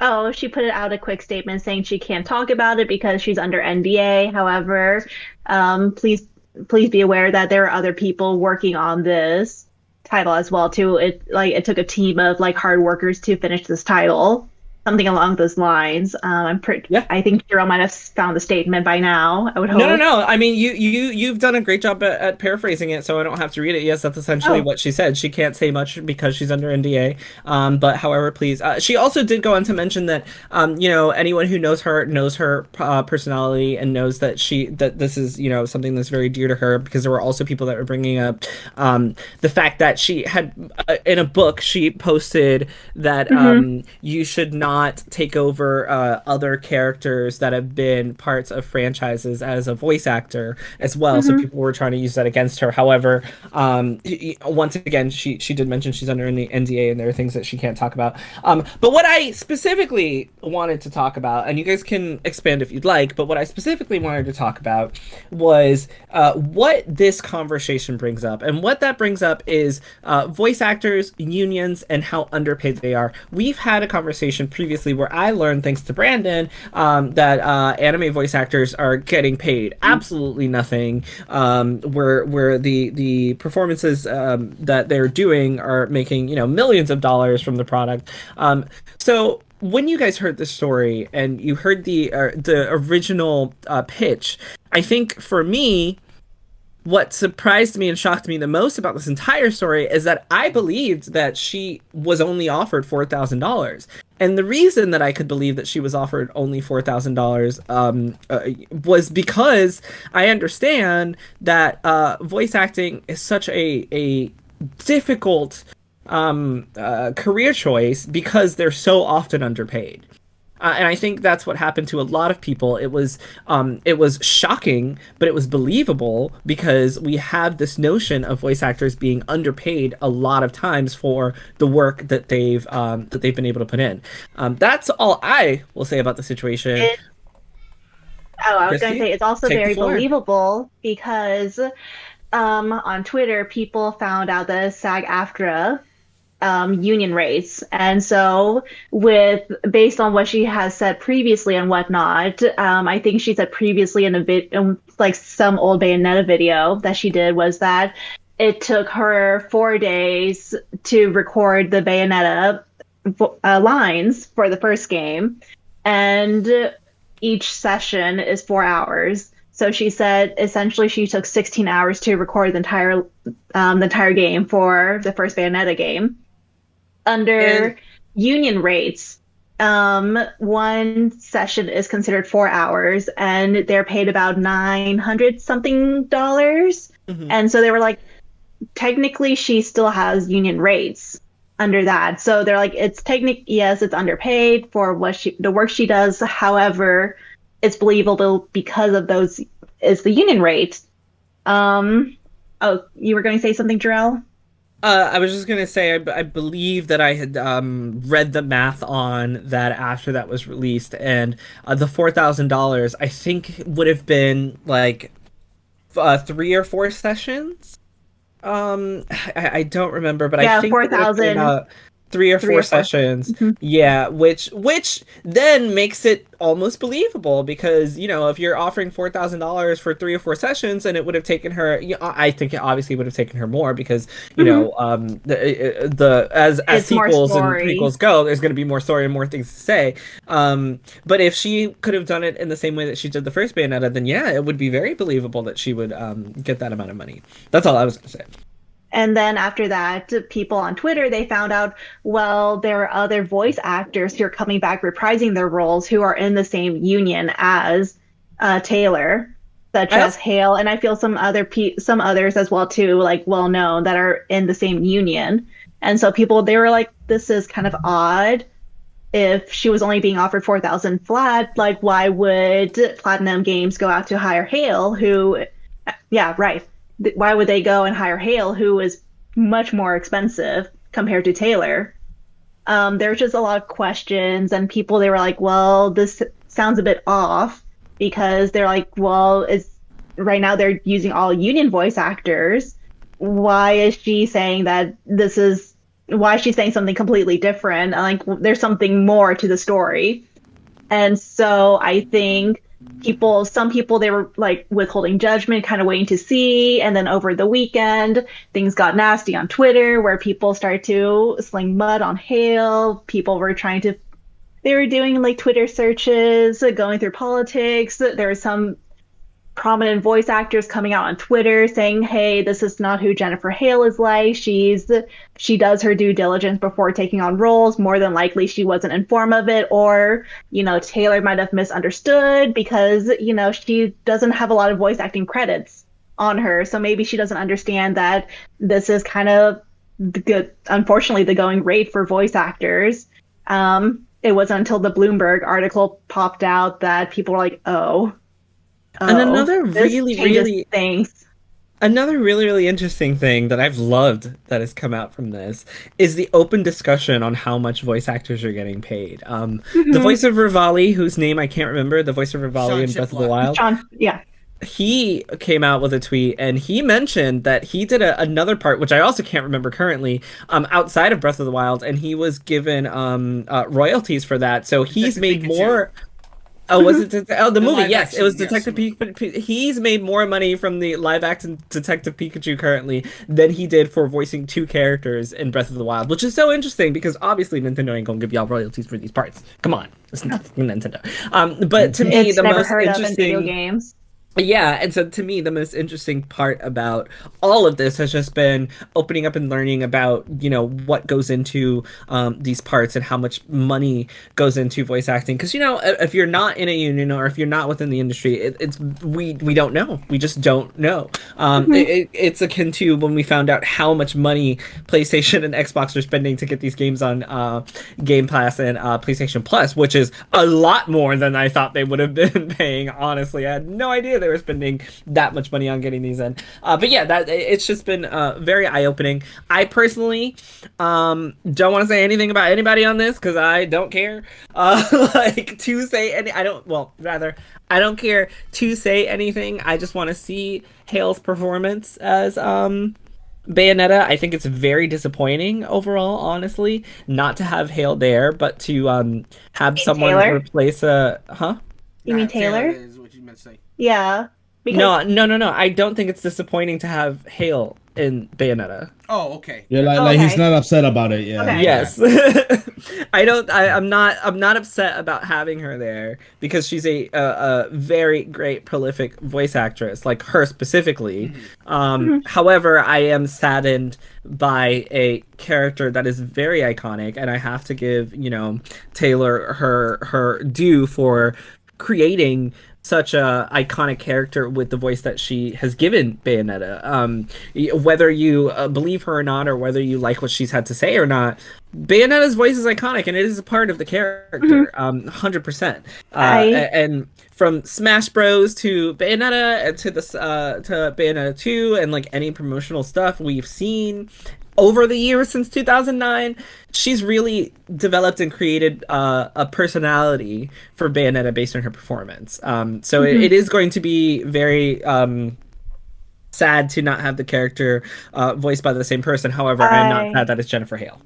I also think it's very interesting that after negotiations broke down, Platinum Games allegedly, supposedly, you always have to say that, legally, whatever. Anyway, supposedly, Platinum Games threw Taylor one last final offer of $4,000 to Cameo in Bayonetta 3.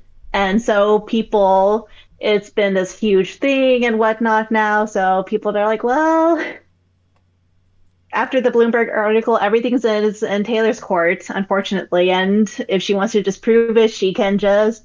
I mean, she already broke her NDA. Might as well just leave it. Yeah, that's what I was gonna say. Yeah, like she's already come out and revealed details. So like to try to stick around an NDA that's already broken and that you're gonna face legal consequences around, I don't think makes a lot of sense. But to each their own, I suppose. I mean, right now she just says, "I just want to put it behind me," so people are now like, that was kind of sus. But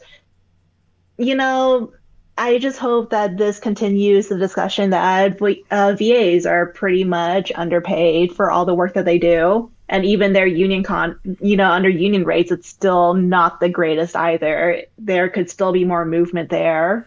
So maybe in the future they'll get residuals. I also want to say that I personally am a fan of Taylor's performance as Bayonetta, which I've already mentioned, but I'm also a fan of not having and I love Jennifer Hale, so I hope no one takes this the wrong way, but I'm also a fan of not having the same voice actors and actresses do everything in media.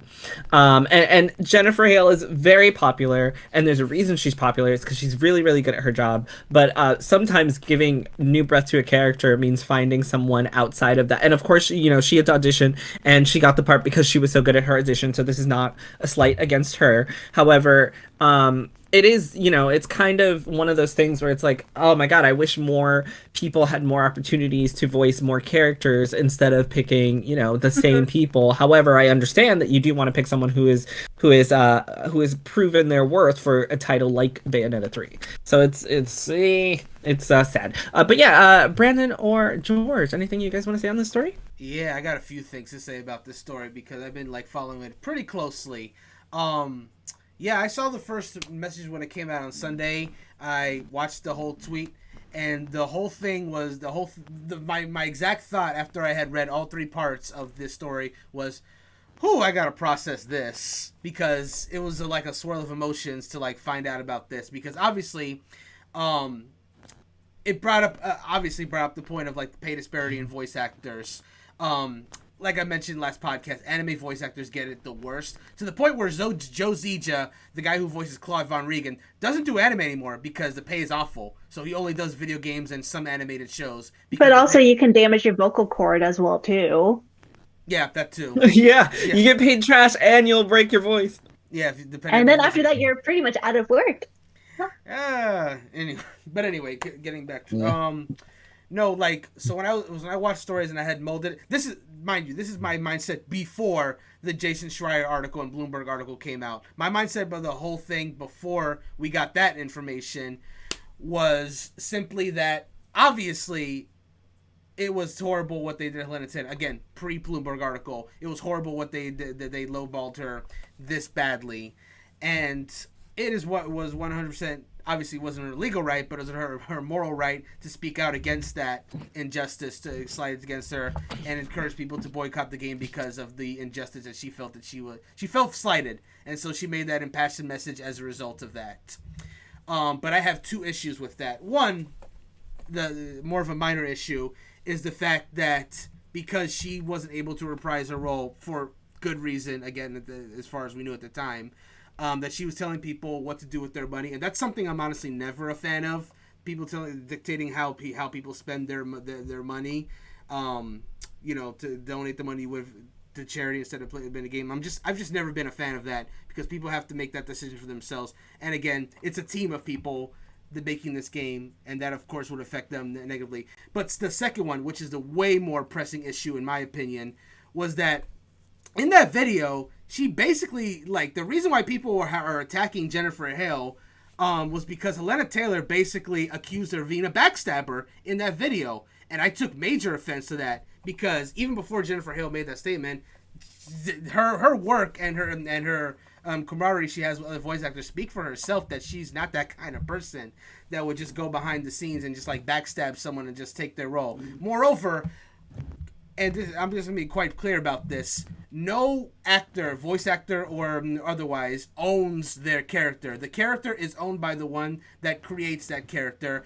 The actors are meant to just give life to the characters and really complete them.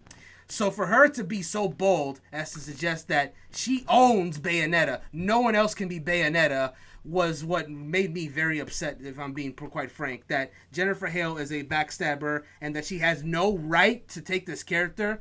You refuse this character's role and that you just say that no one else gets to do it? That's bullshit. That's honestly bullshit. So then, now we get the other information that, that has come out since then with the Bloomberg article, and the fact that now it's essentially disproving everything that has been said on her part.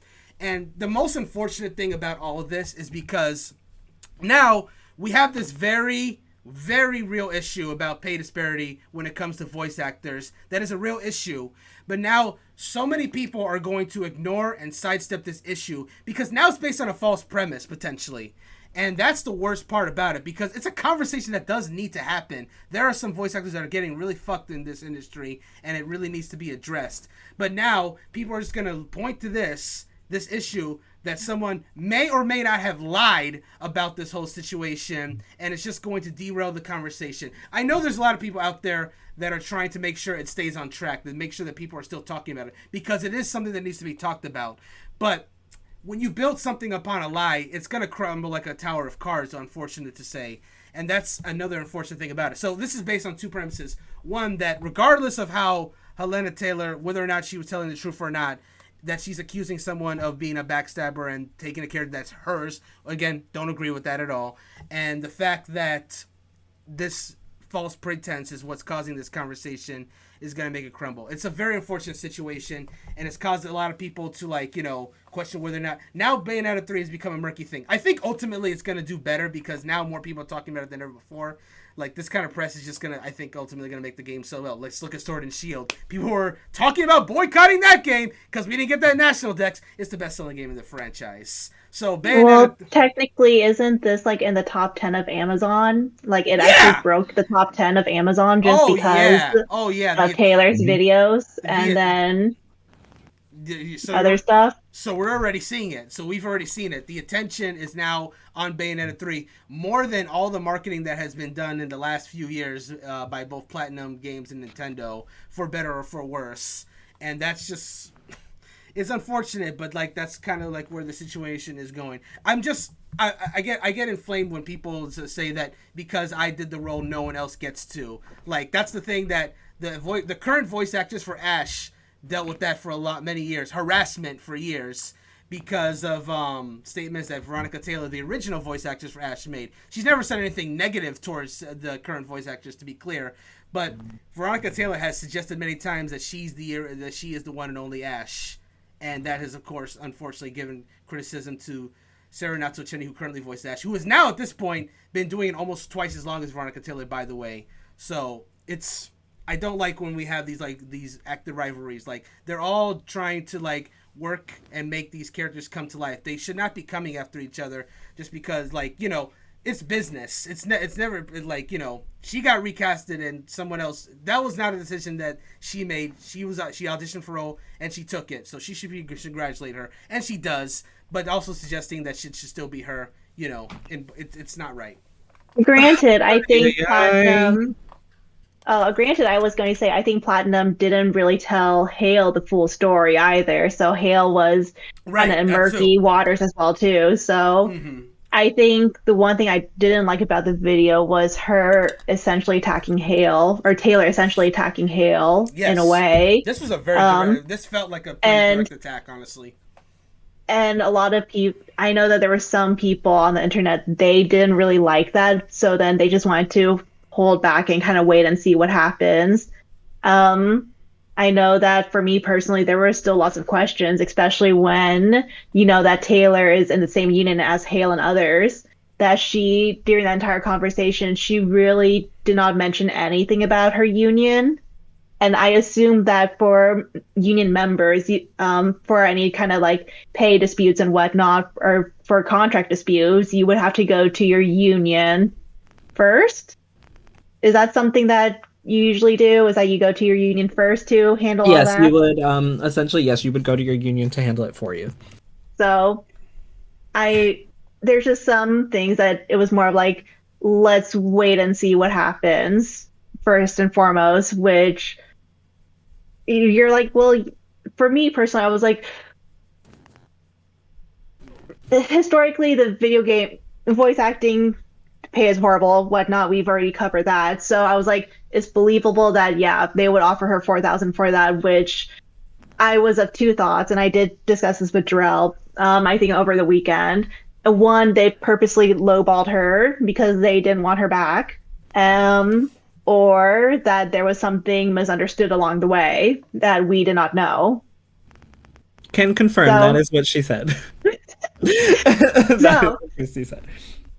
So now that the Bloomberg article came out, it's just been wild. And honestly, with her breaking NDA, I'm more worried about her, to be honest. Yeah. Because the legal troubles with her breaking an calling NDA. the boycott, The storm is coming. because they probably won't do anything for a few weeks until later, but the fact that she legitimately called for a boycott.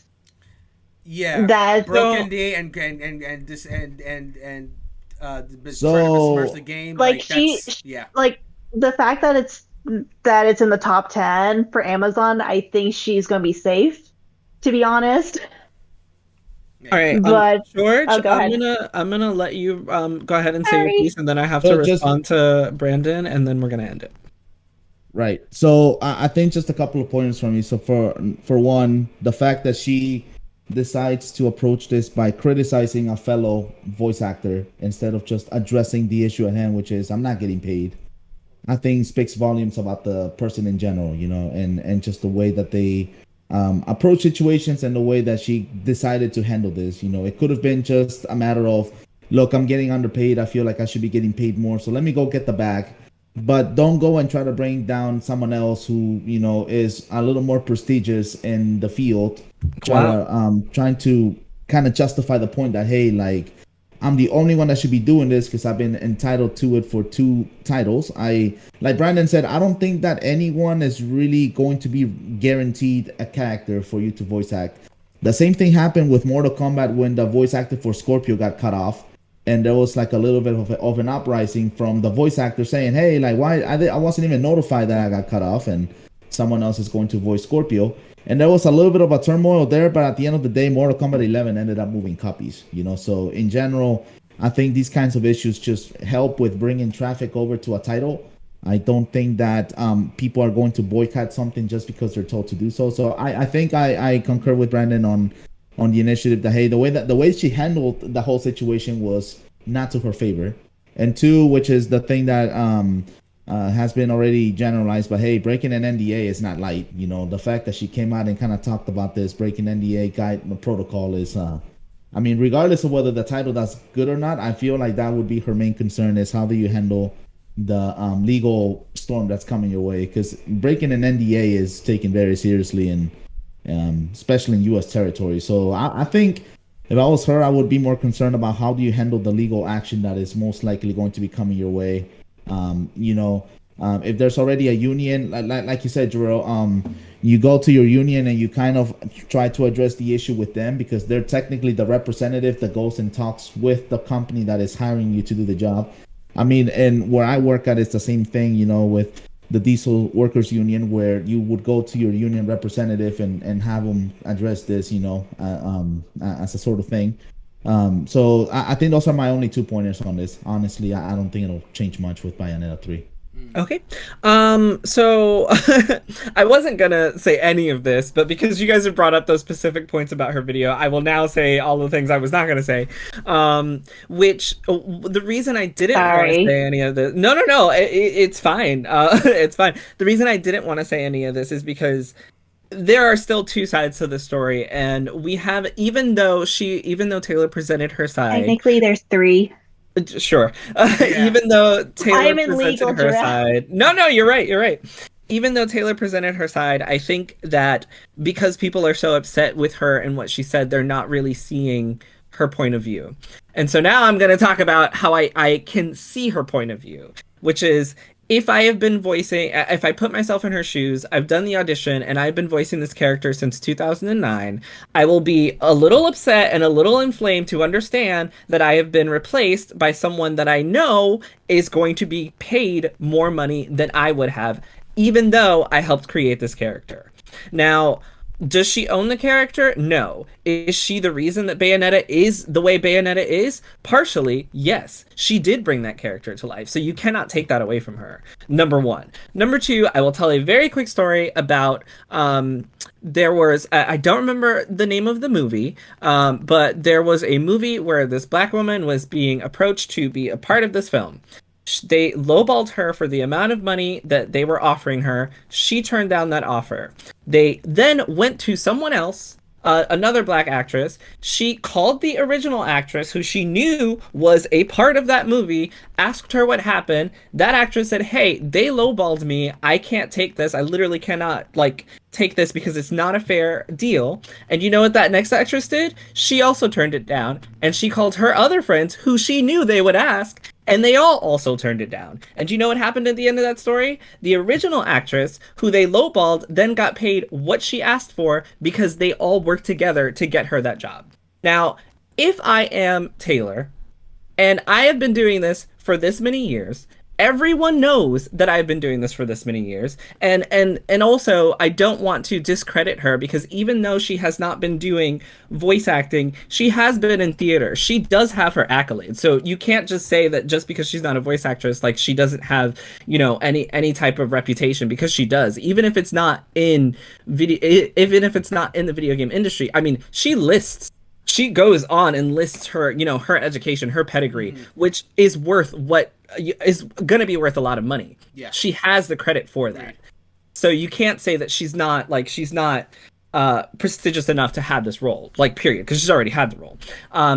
If I was her and I turned down an offer and negotiations aren't working, and then I find out that they've replaced me with someone that I know they've already paid more for just because of who Hale is and just because she is prolific for that. And we don't know. That's the reason I said I didn't want to talk about this, because we don't know. I don't know if Hale reached out to her.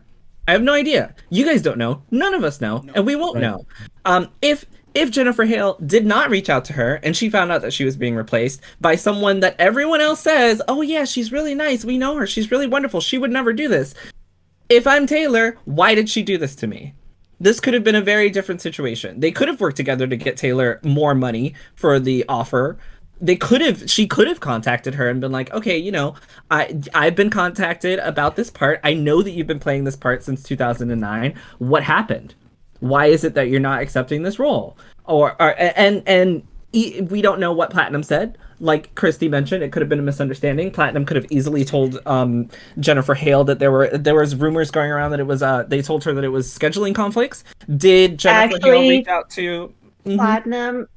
They said it was overlapping circumstances that caused for Taylor not to return to voice Bayonetta. And then what we don't know is, did Jennifer Hale reach out to Taylor and ask her what the issue was? We have no idea. So for Taylor, it literally could have been, hey, I'm in negotiations for this. I can't, this is unacceptable. I don't agree with this amount of money. Oh, I've just been replaced by someone who didn't even reach out to me, who has no idea how much time and effort I've put into this character. And because I personally don't know any of what happened, I haven't wanted to specifically say anything that you guys said, because it could very well be no, it's fine. It's totally fine. It could very well be everything that you guys said, right? She had no right to say that, no one else should do this character because I've had this character. I'm sure she just said it because she was upset, right? Yeah. There's just so many factors, because everything that I said could be true to Taylor's perspective, right? And if it is, then she's going to feel slighted by what happened, especially by someone who essentially could be in the same union as her, who maybe didn't even contact her to be like, hey, especially because people have said that Hale is someone who has spoken about not accepting roles from other people that have been prolific in that role before without contacting them first. So because we don't, I'm not saying that any of this happened. I'm saying we don't know. And because we don't know, I can understand why the video that she posted came out the way that it did. Am I saying that I agree with her? Not at all, right? Like, she could have easily not asked people to boycott. But at the end of the day, I also have to think, if this is happening to me and I feel like I'm being pushed out for X or Y reason, and I'm already going out on this like bend, what can I ask people to do to support me? How far can I go? But at the same when time, you do that, I think when you do that, then sure, I can see how she came to the subject of, hey, I want to ask everyone to boycott this with me because this is just not fair. I can understand how you go from point A to point B. Go ahead. But does that still justify her breaking an NDA and basically? I didn't say anything about the NDA. He did not say anything about the NDA. No, I understand, but that's what I'm saying. Like, I think I see your point on all of it. You know, like, we don't know both sides. I think that with every single argument, when you're like in the middle party, you never fully understand the full context of what constitutes to an argument. You know, everyone is going to try to present the facts that is going to make them look in the best light possible. That's just human nature. But in this case, if you know that you're under an NDA, does it justify for you to break something that is as crucial and as serious as that to come out and basically... Once again, if you're looking at it from her perspective, she's been pushed out, she's been kicked out, someone else has taken a job that she's had since 2009, and they're getting paid more when all she asked for, as far as we know, was more money. So what do I have to lose? I don't give a shit at this point. Yes, I'm going to break the NDA because this isn't fair to me. It's not fair to me. It's not fair to Hale, who just took this part from me without reaching out to me, supposedly, because once again, we don't know. I have nothing else to lose. I have nothing else to lose. I'm not prolific in the, voice acting video game department. This isn't my main thing. My main thing is theater. So fuck you guys. This isn't fair to me. I'm going to break this NDA because I want everybody to know that I've been treated like shit and I've been offered $4,000 for something that anyone else would have been offered more money for. Now, obviously, I'm under the understanding that that part is not true, and I don't know how much of this is true because I haven't read the Bloomberg article. So I'm going to say that the Bloomberg article still has some questions here and there. It seems to have answered most of people's questions. However, there's still some things that once you read between the lines, you're like, well, we can see that some parts can still be misconstrued. So we still don't have the full truth as of yet. We have most of the parts. We have like most of the key parts where we're like, well, essentially Taylor may have misled some people. It also details that Platinum Games, they truly wanted her back. Like, I don't know what happened during negotiations. They don't know what happened during negotiations, but the fact that after Taylor basically said no to the role, that they offered her a cameo, where they said it would be a one-session recording. We'll pay you a flat fee of $4,000 for this one session. And then also, if you're looking at it from her perspective, I don't get the job, you replace me, and then you want me to come back for a cameo session after you didn't give me the job that has been mine. That's understandable. Yeah, like of course I don't want to do that's this. Disrespectful as hell. Yeah, for sure. That's understandable. Totally 100%. And then it's also just like, and I make all of this just to, and I'm saying this not saying that I necessarily agree with everything that I'm saying. However, I just want to say that I do understand how she could have gotten to this point. So I don't think that beating her up for getting to this point is the issue, because I don't know how much money she was offered, right? If she was offered, $25,000, $35,000, $40,000 for the role, I don't know if that's something that she would accept after having played the same character since 2009. I don't know what, she talked to her union about. I don't know if this all could have been different had Jennifer Hale reached out to her, right? Like, let's say Jennifer Hale understood that she's had this part. Let me call her and see what happened. What might have changed? I don't know if Jennifer Hale did reach out to her and she was just like, no, fuck you. And then Jennifer Hale was like, yeah, fuck you. And I took the part. I think it's also interesting that in the Bloomberg article, I think the sources, they did state that Platinum, they were aware that Taylor was having some depressive episodes as well, too. She mentioned something akin to that in her videos too. Like, they were well aware of that during negotiations, and I think So I don't know what essentially happened during negotiations. However, there are some other journalists who did state that their sources can confirm that she was offered at least $15,000 to return to the role, and that when she outright rejected everything and said that she doesn't want to partake in the project anymore, that's when they came back and offered her, hey, we would still want you to be part of the game. Would you like to do a cameo for $4,000? Yeah. And once again, if you feel slighted by not getting the job originally, of course you don't want to come back. And also, if you feel slighted about the pay that you're receiving for a job that you've done a damn good job at and you have the accolades to prove it, of course you're going to be a little upset, depending on if I don't know if $40,000 to her was not enough for doing X amount of lines for a third game in the franchise. Apparently we know that to her it wasn't. And I can't say that that's right or wrong. I think it all just comes back to the fact that voice actors are just not being paid what they should be paid. Yeah, because we also don't know how much Jennifer Hale's getting paid for this. What if they're paying her $80,000 for the role because she's more prolific, right? Like that could easily be something. So if I was Taylor and I found out that this lady's getting paid double what I asked for or what they offered me, of course, once again, I'm going to be upset. So that's why I was like, I just want to talk about, the overarching issue, but I said also that I'm totally okay with you guys diving into it because I think Brandon and George, a lot of people felt exactly how you guys felt. And I think that is completely justified. Of course, when you see this video and you have someone attacking someone else, of course it's going to look that way. And of course, especially if you're a big fan of the game, if you're as big of a fan, it does hurt a lot. I think some people who were big fans, when she threw out the fact that Bayonetta, from games only made $450 million, a lot of major fans who followed the game, they're like, as a franchise as a whole, that Bayonetta probably makes that much money, but from sales of the first two games, it's not much. Especially when they had to get Nintendo to even fund 2's existence. To fund 2. Yeah.